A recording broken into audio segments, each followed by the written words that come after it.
Well, today we begin our treatment of waiting for Godot.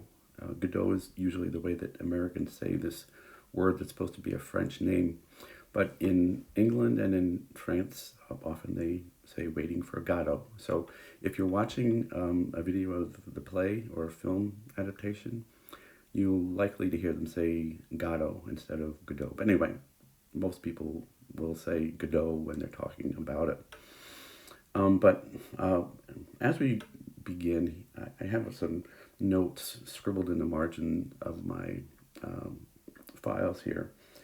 And I say that I'm not sure that there is any other work of literature in which the surface level shows so little, but the play suggests so much, so many possibilities.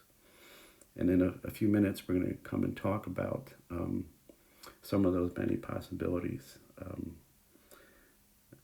But I think what I'd like to begin with is uh, do a character analysis of Vladimir and Estragon, who we call each other Didi and Gogo, and I think just for convenience sake, I'll probably refer to them as Didi and Gogo. Just makes it a little simpler and faster. And also before even getting to that part, I wanted to also mention the importance of trying to visualize the actions. There are very specific stage directions, and so I'd ask you to sort of pay attention to those. And because unless we're seeing it, I mean, if we're seeing it and the actors are doing the actions, then that's the way it really is supposed to be. But if we're reading it, I think it's really important for us to try to visualize the very specific actions that the actors are supposed to be doing. Um, it's also called a tragic comedy, and I do think it's really important that we see the humor, the comedy aspect of this play. I mean, it's plenty deep, and it can be very, existentialist and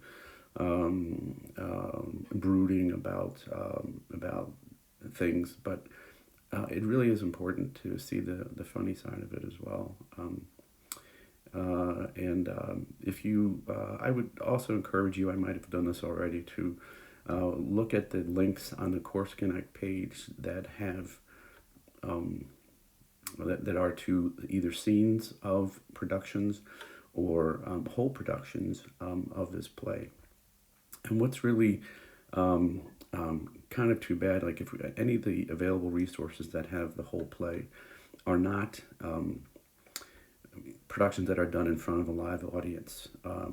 So the laughter, the response of the audience is something that you just don't get. But there are two links. There's a link to a production in which Steve Martin and Robin Williams play Dee and Gogo, and another one where Patrick Stewart and Ian McKellen play them. And the latter is actually a fairly recent production from only a couple of years ago that I was actually able to see on Broadway. But those clips are from them in front of a live audience, and just hearing the audience's reaction to the lines, which may not appear to be that funny when we're reading the play, it really comes through. So anyway, back to the two characters of Didi and Gogo.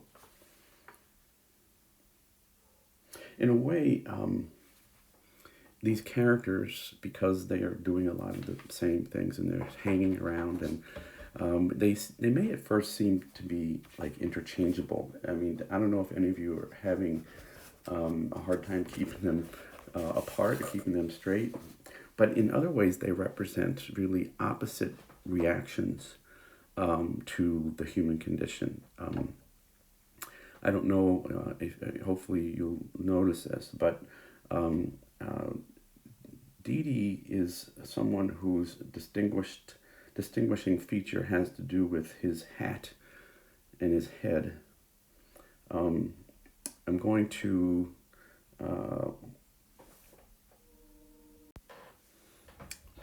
refer to this opening scene where they're together on this spot with the tree. You can see the tree here in the background. But Gogo, Estragon, is struggling to get his boot off. And so this is his distinguishing feature. So I want to emphasize that right from the get-go, Beckett is trying to distinguish these two characters from each other as Dee Dee being the one that is associated with the head or the hat, as being he's the one who tries to figure things out intellectually. He's the one who applies logic to the situation. Gogo is someone who is really, as some critics will say, of the earth. He does not question things. Another distinguishing feature is that Vladimir is the one who apparently has a good memory. He remembers the same things that happened on the previous day. He says, remember when we were in the south of France? Gogo doesn't remember anything or hardly remembers anything. And so this is another distinguishing feature between the two. Dee Dee is the more intellectual of the two, the one who is more logical. Gogo is more instinctive. And Gogo is the one who wants something to eat. He wants to be fed. He wants to be taken care of. Whereas Dee Dee is the one who is like the doer. It's almost like these two are an old married couple. They spend a lot of time with each other, and in many ways they really do care for each other, but they're annoying the hell out of each other too. So I think it's important to see these kind of polar opposites, and Beckett does this in a number of his plays where he accounts for a couple of different types of human reaction. Those that try to figure things out, those that just brood and dwell on how bad things are. Another thing is, there's another part where they first meet Pazzo later on. Pazzo says to them, which one of you stinks so badly? And the answer is, he has stinking feet and I have stinking breath, or I have stinking breath and he has stinking feet. And so Dee Dee is the one who has stinking breath, and Estragon is the one who has stinking feet. So once again, we have these two characters kind of associated with either the head or the hat or the feet. So just to emphasize this, I wanted to focus on a particular passage right near the beginning. This is on page 3. And you try to imagine here, the two of them are there. Vladimir is standing there, and he's got something that he feels like there's something in his hat that's kind of bugging his head, like something doesn't fit right. And Gogo is trying to take off his boot. Okay, so if you look at the stage directions here, and that's why one of the reasons why I'm emphasizing the stage directions.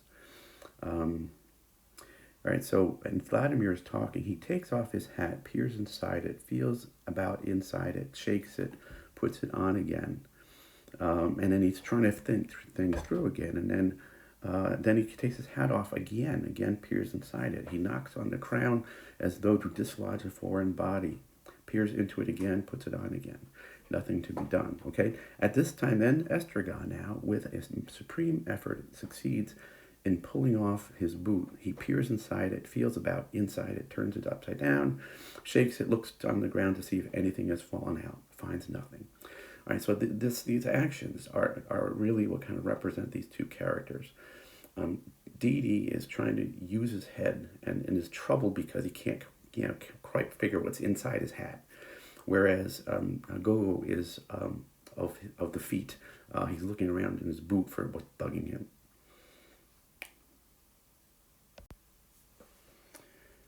So, as well as representing all men, or any men, or arbitrary men, these two characters seem to represent two opposing responses to the world.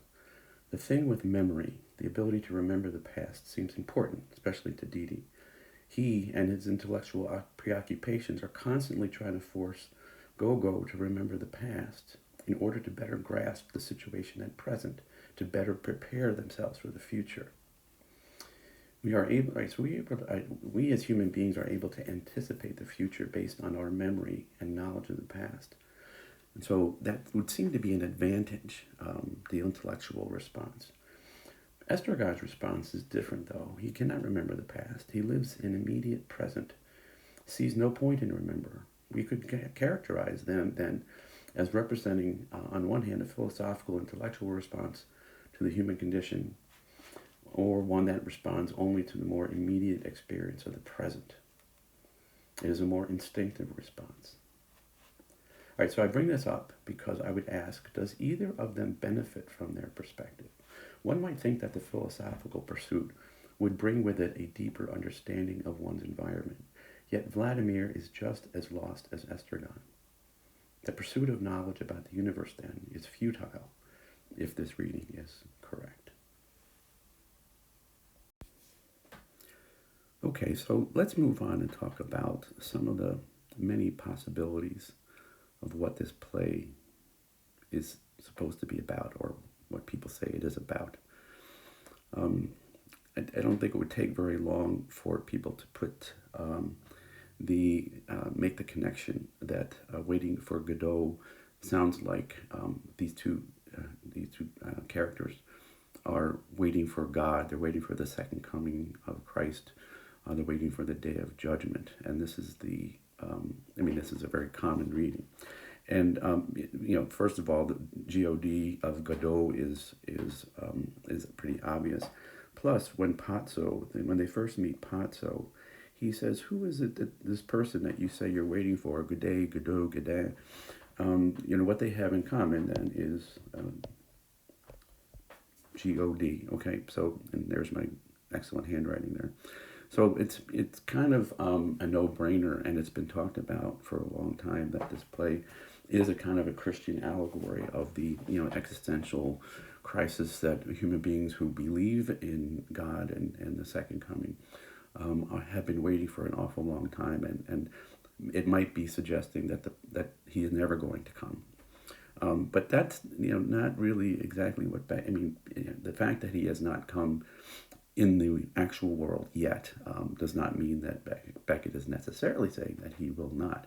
This play often is referred to, or is interpreted to be sort of a pessimistic existentialist statement about the absence of God. But you can't really rule out the fact that people continue to wait, and it continues to be sort of that existential question for all of us, and it's a universal concept for us in the Christian world. In other ways, though, the play, the play does suggest this very deep question, but in other ways, it may not be quite so philosophical.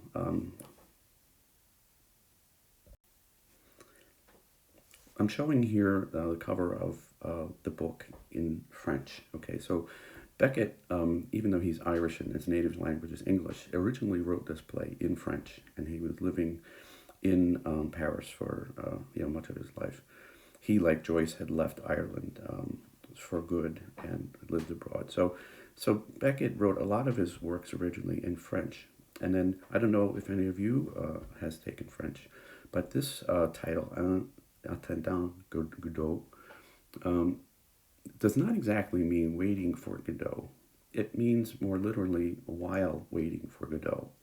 And so if we look at the title in that way and what it suggests about the play, it could be really saying that this play is about waiting. And I usually try to use the example of time is being philosophically dealt with here. And there are times in the play when one of the characters will say how time flies when one is having fun, or that passed the time, and the other one will say, well, it would have passed anyway, and then the response is yes, but not so rapidly. So it conceptualizes the duration of time. Time seems to go sometimes very fast, like when we say time flies when you're having fun, and that's something that we all are aware of. We wish our fun times would go slower so we could have them more of them. But in times when we're waiting for something to happen, like a child waiting for Santa Claus to come on Christmas Eve, time goes really slow. And I think we can all remember times like when we were waiting for something, and something that we wanted it to come, and time just goes really, really slowly. And so that's perhaps what Beckett is doing. I mean, philosophers like Heidegger and others around the beginning of the 20th century did a lot of thinking about time. I mean, Heidegger's most famous book is called Being and Time. And up until the 19th century, the time zones were not really as consistent because and a lot of it has to do with the coming of the Industrial Revolution and trains and how it was necessary for internationally for people to know exactly what time it was supposed to be. So that's another thing that it can be, the play can be about. And there's a lot that can be said about that. So maybe be thinking about that when as you're reading along. Clearly, another possibility that is Beckett is conceptualizing the absurdity of human life in not just sort of a nihilistic way, but in a sort of a comic way. Beckett was always very fond of vaudeville, and vaudeville is the kind of like shows with different kind of performers, with comedians, with I don't know, ventriloquists, or like a sort of a variety show where different people will take the stage and do different things. But a lot of it has to do with comedy, and Beckett really liked this. This play, if you are familiar with this old comedy routine called Who's on First with Abbott and Costello, I think I might have a link to that on the Course Connect page, and you might take a look at it. So it's like a quick back and forth comic routine, and so this is really what's going on in this play too. There should be a sense of rhythm, of tempo, and kind of a fast pace. Another potential interpretation of this play, which is not so funny, is a depiction of well, let me put it this way. Beckett lived during World War II, and he lived in France, and he did work for the French underground, and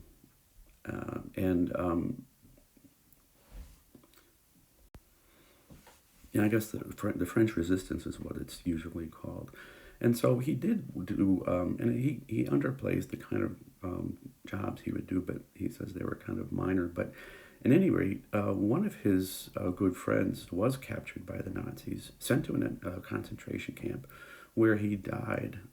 And Beckett himself faced the same kind of danger, and he and his wife, for a couple of years, went to the south of France, which was out of range of the Nazis, and he lived in hiding, or they lived in hiding together. And so one way of looking at this play is looking at them as people who are laying low. They're very cautious in not giving too much away. When Pazzo asks their names, they give fake names, and so the idea of they don't have much to eat. Do you have a carrot, or do you have a radish? And they keep them in their pockets. This is the kind of thing that was probably very much a part of Beckett's experience. And so that could be yet another way of looking at this play. So, they're all there, really. So maybe just keep these various things in mind as you are going along. So going back to the idea of the first possibility, this kind of like Christian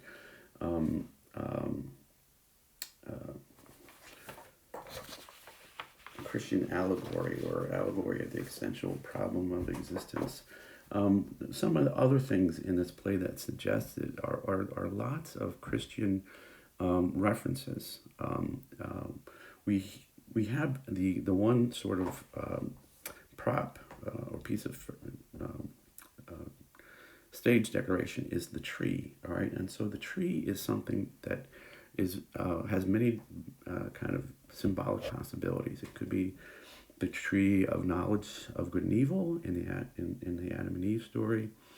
They talk about hanging themselves from that tree, which is kind of an allusion to Judas, who, after he betrayed Christ, he hanged himself from a tree. Often the crucifix itself is referred to in religious terms as a tree.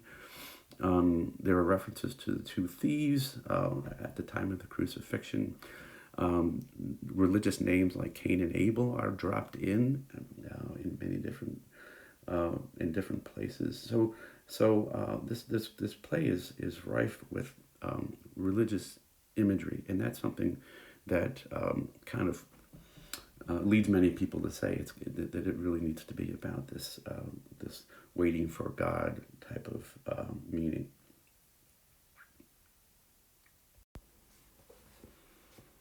Okay, the last thing I wanted to do in this first video is do an initial character analysis of Pazzo and Lucky, the two other main characters in this play.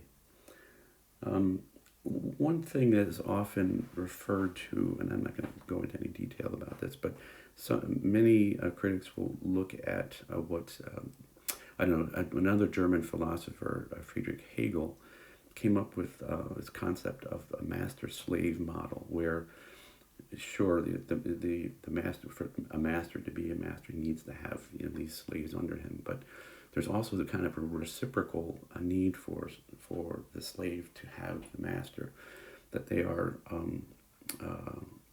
it's kind of a philosophical concept. But from another point of view, one could look at these two figures as embodying something more like a political model, or I don't know, religious or rational, I'm not sure. But one thing I would say about them is that they do not seem to share the indeterminate situation of Vladimir and Estragon. Pazzo seems sure of himself and of his environment, his relation to it. He does not share the ambivalent uncertainty of the two hobos. Lucky, on the other hand, does not question his situation either, which seems really disturbing. He's putting up with it, defending his position, in fact. Religious devotion to submission, religious humility often takes the form of seeking out the lowest place on earth. Jesus did this. St. Francis of Assisi really played this up, that idea. And in some ways, Lucky might just be taking a Christian position very literally. For the first to be last and the last to be first. So if he takes the last place, what is his hope? I mean, we don't know because he doesn't speak except for his monologue. What is his hope except if he takes the last place, that he will be rewarded in that religious sense? There's also another way that this can fit. I mean, Pazzo could be sort of a representative of that, Nazi type in this, if we want to think about this World War II scenario that Beckett is depicting. He is someone who apparently is powerful and an owner of land, and then Didi and Gogo have to be very careful in their dealings with him. So anyway, it's a type, and that's, I think, probably enough to get us started with them. But in the next time, we'll be talking about them, the fact that there are, at the end of Act 1, there are performances that we want to talk about, and I'll talk about that in the next video. But also in Act 2, these two characters are, punished might be the word I'm thinking of, because in Act 2, Pazzo is blind and Lucky is rendered dumb, and this is supposedly on the very next day, and how all this is supposed to make sense, it's kind of difficult to determine. But anyway, we'll come back to that again. So we'll end here, and I will be giving you a discussion board question to respond to shortly. So I'll be asking for you to post a response by sometime next week. Okay.